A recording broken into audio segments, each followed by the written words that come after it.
I do certainly like the isolation and that wild aspect to living here. It's something that seems quite untamed. There's an element of drama to the weather here, which I think is something that fascinates me.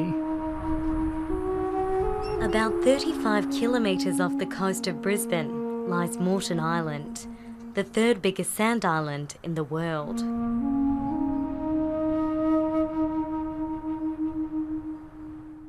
Photography allows me to breathe.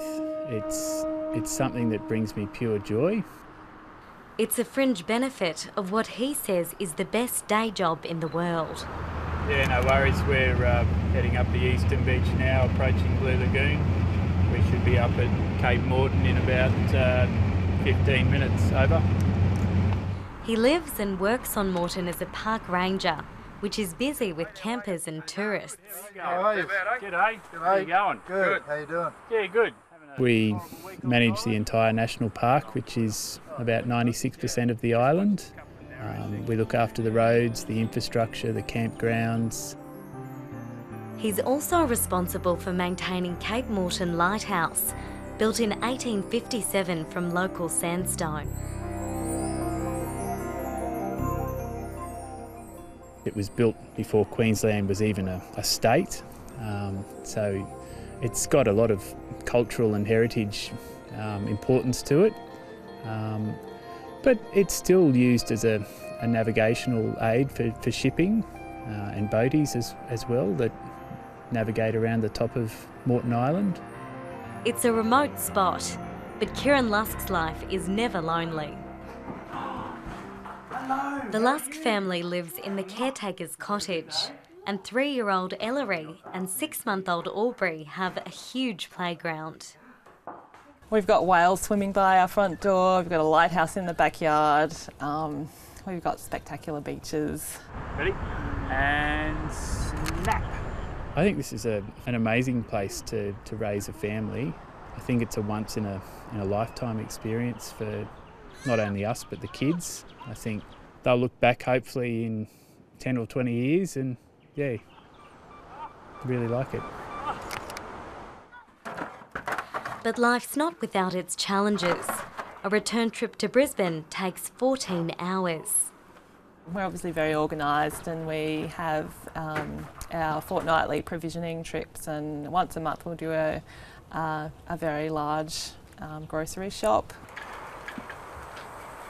Sometimes I dwell upon some of the hardships that we face, and I think about those that have gone before us and I think, well, actually they had it much harder than we do. Over the past century, the role of taking care of this lighthouse has changed significantly. While the first keepers had to make sure an oil wick burned throughout the night, the light is now automated and solar powered, and Kieran's role is about preserving an important part of the state's history. Technology has also provided him with an outlet for his main passion, photography. We might live a long way away from modern society, but we're, well, to be honest, quite nerdy with our computing and online presence.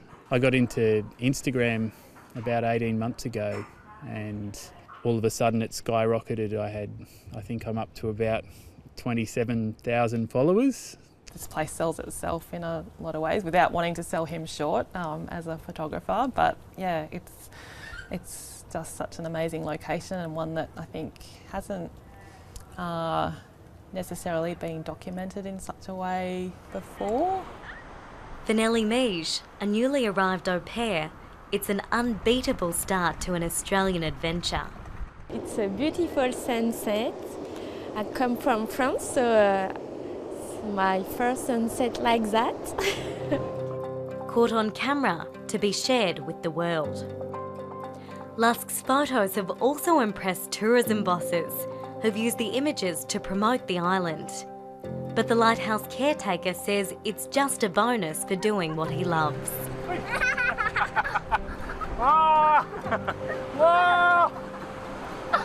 I guess my passions are family, photography and the natural landscape, so this place allows me to combine all of those things. I find nothing more relaxing than being down on the beach, sunset with the family. Usually the kids are running around and quite often they're in my shots, usually silhouetted against a sunset. So I think it just brings me relaxation and pure joy.